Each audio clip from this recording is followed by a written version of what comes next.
मैं गया था सीजेपी प्रोटेस्ट में पार्टिसिपेट करने के लिए, जंतर मंतर तक मार्च करने के लिए, एजुकेशन मिनिस्टर को उनकी अकाउंटेबिलिटी याद दिलाने के लिए। बट भाई साहब, इस प्रोटेस्ट में आज जो हुआ, सुबह से लेकर शाम तक जो हुआ, साथ ही साथ आप जो विजुअल्स देखोगे वो दिल को दहला देने वाले हैं। प्रोटेस्टर्स पे वायलेंट लाठीचार्ज, टीयर गैस से अटैक, बैरिकेड्स का वेल्डिंग करके प्रोटेस्टर्स को आगे बढ़ने से रोकना, इंटरनेट बंद, लाठी में कील लगाकर उससे प्रोटेस्टर्स को मारना।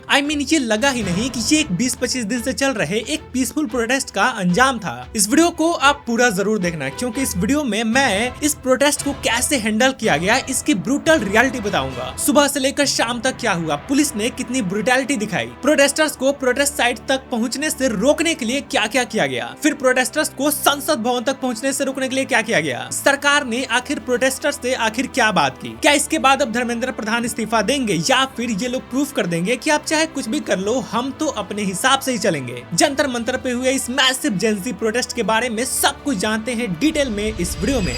सबसे पहले तो 20 जुलाई को जब मैं सुबह उठा इस प्रोटेस्ट में जाने के लिए, तभी मेरे पास ऐसी वीडियोस और न्यूज सामने आने लगी कि जंतर मंतर के आसपास के 5 मेट्रो स्टेशंस को बंद कर दिया गया है। मतलब मेट्रो वहां पे रुक तो रही है पर उसका दरवाजा नहीं खुल रहा, और ये लोग ऐसा इसलिए कर रहे थे ताकि प्रोटेस्टर्स प्रोटेस्ट साइट तक ना पहुंच सके। खैर, इसके बारे में तो मैं आगे बताऊंगा कि प्रोटेस्टर्स को कैसे रोकने की कोशिश की गई, इनके साथ क्या क्या हुआ। पर इससे पहले हम ये समझते हैं कि आखिर सरकार ने इस प्रोटेस्ट को खत्म करने की कोशिश कब से शुरू कर दी थी। देखो, एक सटायर के रूप में शुरू हुई कॉकरोच जनता पार्टी सोशल मीडिया के बाद पहली बार अपना ग्राउंड प्रोटेस्ट 6 जून को जंतर मंतर पे किए। प्रोटेस्ट किस मुद्दे पे था? एजुकेशन मिनिस्टर की अकाउंटेबिलिटी पर। लगातार हो रहे पेपर लीक्स, जिसके चलते स्टूडेंट्स की जिंदगी का बर्बाद हो जाना, कई सारे स्टूडेंट्स का अपनी जान गंवा देना, इन्हीं सब को लेकर सीजेपी प्रोटेस्ट की और मांग की कि एजुकेशन मिनिस्टर धर्मेंद्र प्रधान का इस्तीफा दो। और यही कारण है कि चाहे जो लोग सीजेपी को सपोर्ट करे या ना करे, वो फिर भी उनके प्रोटेस्ट को सपोर्ट कर रहे थे। बट इस प्रोटेस्ट के बाद भी सरकार ने इनकी नहीं सुनी, जिसके बाद 20 जून को अगेंस्ट सीजेपी ने दोबारा जंतर मंतर पे प्रोटेस्ट स्टार्ट किया।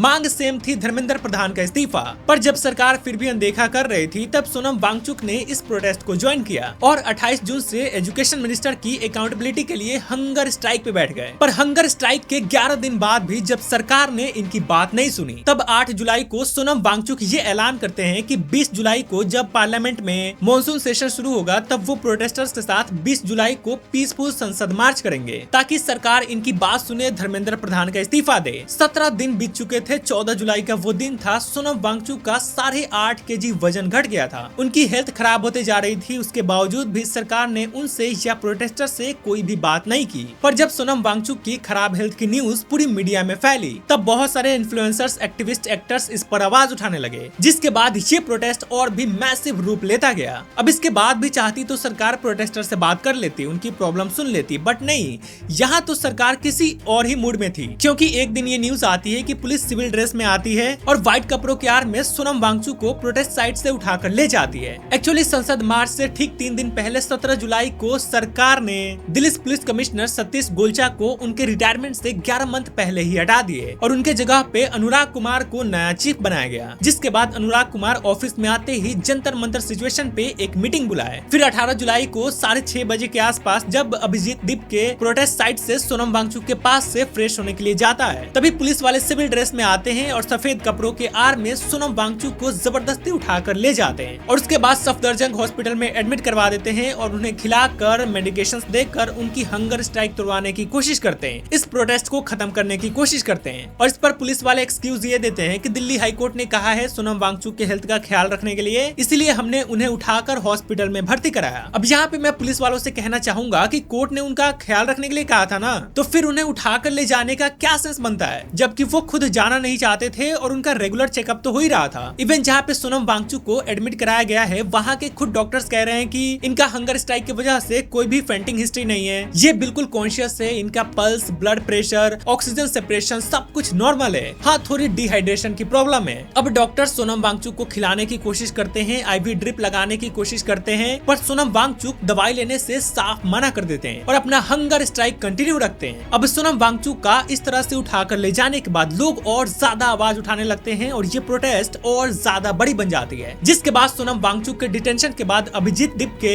अब हंगर स्ट्राइक पे बैठ जाता है और 20 जुलाई को होने वाले संसद मार्च की तैयारी करने लगता है। हालांकि आगे चलकर अभिजीत दिपके हंगर स्ट्राइक को तोड़ देता है सोनम वांगचुक और जिन स्टूडेंट्स ने अपनी जान गंवाई है उनकी पेरेंट्स के रिक्वेस्ट पर। और फाइनली आता है 20 जुलाई का वो दिन जिस दिन सभी कॉकरोच जंतर मंतर से संसद भवन की तरफ मार्च करने वाले थे धर्मेंद्र प्रधान का इस्तीफा लेने के लिए। एंड शायद सरकार को लगा होगा कि उस दिन कुछ ज्यादा लोग नहीं आएंगे, पर उनका अनुमान गलत साबित हुआ क्योंकि देश के सभी कोनों से लोग आना शुरू किए। इतना लोग आने लगे कि लोगों को प्रोटेस्ट साइट पे जाने से रोकने के लिए जंतर मंतर के आसपास के 5 मेट्रो स्टेशन को बंद कर दिया गया। राजीव चौक, जनपथ, पटेल चौक, सेंट्रल सेक्रेटरिएट और सेवा तीर्थ, इन 5 स्टेशन को बंद कर दिया गया। खैर जब मैं गया तो राजीव चौक मेट्रो स्टेशन चालू था, बट मेट्रो स्टेशन बंद होने के बावजूद भी प्रोटेस्टर्स जैसे तैसे करके प्रोटेस्ट साइट पे पहुंच गए। एंड भाई साहब क्राउड को देखकर एक बात तो समझ में आ गया कि लोग लिटरली सरकार से नाराज हैं। मीडिया पे बिलीव मत करो भाई, मीडिया में आ रहा होगा कि वहाँ पे 15-20 हजार लोग थे, बट नहीं, मैंने खुद देखा है वहाँ पे लाखों लोग थे। अब सुबह सुबह तो जंतर मंतर के पास नॉर्मल इंटरनेट चल रहा था, इसीलिए वहाँ से वीडियोस आ रहे थे, लोगों को पता चल रहा था कि वहाँ पे क्या हो रहा है। बट बाद में पुलिस ने जैमर लगा दिया जिसके चलते वहाँ इंटरनेट चलना बंद हो गया, वहाँ से वीडियोस आनी बंद हो गई। इसीलिए लोगों को पता नहीं चल रहा था कि वहाँ पे किस साइड में क्या हो रहा है, पर असल में उस पूरे एरिया में कुछ और ही चल रहा था, जो बाहरी दुनिया को तब दिखना शुरू हुई जब लोग वहाँ से हटकर वीडियोस अपलोड करना शुरू किए। एंड तब पता चला कि कई जगह लाठियां चल रही थी, गवर्नमेंट फोर्सेस प्रोटेस्टर्स को ब्रूटली मार रही थी। कितने लोगों का सर फट गया, हाथ टूट गए, पैर टूट गए, बेहोश हो गए। पुलिस ने आंसू गैस छोड़े, प्रोटेस्टर्स को संसद तक पहुंचने से रोकने के लिए बैरिकेड्स लगाकर उसकी वेल्डिंग कर दी। कुछ प्रोटेस्टर्स को डिटेन भी किए, इसमें पुलिस वाले भी घायल हुए। बट अभी आपको सैकड़ों वीडियोस मिल जाएगी जहाँ पे प्रोटेस्टर्स को पीटा जा रहा है, लाठी चार्ज किया जा रहा है, उनपे टीयर गैस छोड़े जा रहे हैं, मतलब उनको हर तरह से ब्रूटली मारा जा रहा है। और पुलिस इस लाठी चार्ज का क्या एक्सक्यूज दे रही है? पुलिस कह रही है कि जंतर मंतर प्रोटेस्ट साइट को छोड़कर पूरे दिल्ली डिस्ट्रिक्ट में बीएनएसएस सेक्शन 163 लगा दिया गया है। इसका मतलब पब्लिक गैदरिंग नहीं कर सकते, प्रोटेस्ट साइट को छोड़कर कहीं जा नहीं सकते। और इसीलिए जब प्रोटेस्टर्स संसद भवन की तरफ जाने के लिए निकले, कुछ प्रोटेस्टर्स ने बैरिकेड क्रॉस करने की कोशिश की तो पुलिस ने उन पे अंधाधुंध लाठी चार्ज कर दी, टीयर गैस छोड़ने लगे और मतलब हर तरह से प्रोटेस्टर्स को संसद भवन तक पहुंचने से रोके। और वो सक्सेसफुल भी हो गए क्योंकि अभिजीत दिपके समेत मैसिव प्रोटेस्टर्स संसद भवन तक पहुंच ही नहीं पाए। संसद भवन में मोदी जी मस्त भाषण दे रहे थे और धर्मेंद्र प्रधान स्माइल दे रहे थे, बट क्या इतना सब होने के बावजूद भी सरकार ने कुछ नहीं सुना? एंड इसका जवाब है नहीं। हाँ, वो अलग बात है कि सीजेपी के स्पोक्स पर्सन से बीजेपी के जेपी नड्डा ने मीटिंग की, जहाँ पे सीजेपी ने 3 डिमांड्स रखी। पहला, सोनम वांगचुक को तुरंत रिलीज करो, दूसरा, धर्मेंद्र प्रधान का इस्तीफा दो, और तीसरा, उन सभी नीट स्टूडेंट्स के फैमिली मेंबर्स को 1-1 करोड़ का कंपनसेशन दो जिन्होंने पेपर लीक के चलते अपनी जान गंवाई है। जिस पर जेपी नड्डा ने कहा कि मैं अपने सीनियर लीडर से बात करके बताता हूँ, बट उसके बाद उनके तरफ से कोई भी रिस्पॉन्स नहीं आया एंड मुझे लगता भी नहीं कि कोई रिस्पॉन्स आएगा। खैर, प्रोटेस्टर्स पे हुए पुलिस की ब्रूटैलिटी को देखकर हॉस्पिटल से ही सोनम वांगचुक ने भी दुख व्यक्त की और कहा कि मैं अपना हंगर स्ट्राइक कंटिन्यू रखूंगा स्टूडेंट्स के सपोर्ट में। जेपी नड्डा का रिस्पॉन्स न आने के बाद सीजेपी के स्पोक्स पर्सन ने भी कहा कि जंतर मंतर पे प्रोटेस्ट जारी रहेगी और प्रोटेस्ट अभी भी जारी है और तब तक जारी रहेगी जब तक धर्मेंद्र प्रधान इस्तीफा नहीं दे देते। एंड आई मीन इस पॉइंट ऑफ टाइम तक मुझे समझ में नहीं आ रहा कि मोदी गवर्नमेंट किस चीज का इंतजार कर रही है। आज का प्रोटेस्ट मैंने देखा, सबने देखा, लोगों की आंखों में वो गुस्सा दिख रहा था, बट उसके बावजूद भी मुझे समझ में नहीं आ रहा कि सरकार क्या सोच रही है। धर्मेंद्र प्रधान को इस्तीफा कब का दे देना चाहिए था? भाई साहब को खुद से दे देना चाहिए था यार, या मोदी सरकार को उनका इस्तीफा दिलवा देना चाहिए था। बट सरकार ने तब भी कोई एक्शन नहीं लिया और 20 जुलाई के इतना मैसिव प्रोटेस्ट देखने के बाद भी अब भी सरकार शांत है। आई मीन आप किस चीज का वेट कर रहे हो? जनता अकाउंटेबिलिटी तो मांग रही है, दिलवा दो ना धर्मेंद्र प्रधान का इस्तीफा। एंड हमारी प्यारी दिल्ली पुलिस, इनका हर 2 घंटे में फैक्ट चेक करते हुए एक ट्वीट आ जा रहा है जिसमें ये लोग कह रहे हैं कि नहीं नहीं, वहाँ पे किसी का सर्वर नहीं फूटा, कोई वायलेंस नहीं हुआ, प्रोटेस्ट बिल्कुल प्रोफेशनली हैंडल किया गया।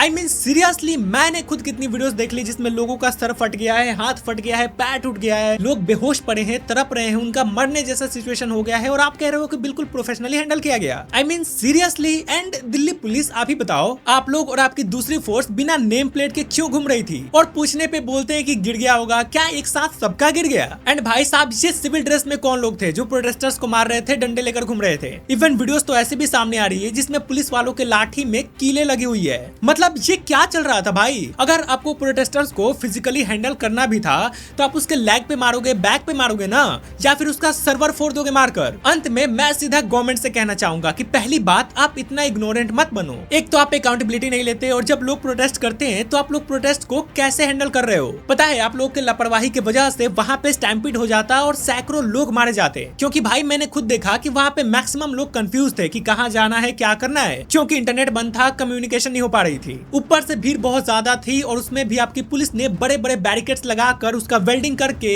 एक बहुत बड़े भीड़ को एक जगह कन्फाइन कर दिया। अब सोचो वहाँ पे स्टैम्पीड लाइक सिचुएशन हो जाता और लोग भागने की कोशिश करते तो भागकर कहाँ जाते। मतलब क्या इस तरह से प्रोटेस्ट को हैंडल किया जाता है? कम से कम अब तो धर्मेंद्र प्रधान का इस्तीफा दिलवा दो। बाकी ये वीडियो शेयर करके सबको दिखाओ कि जंतर मंतर पे प्रोटेस्टर्स के साथ क्या हुआ था।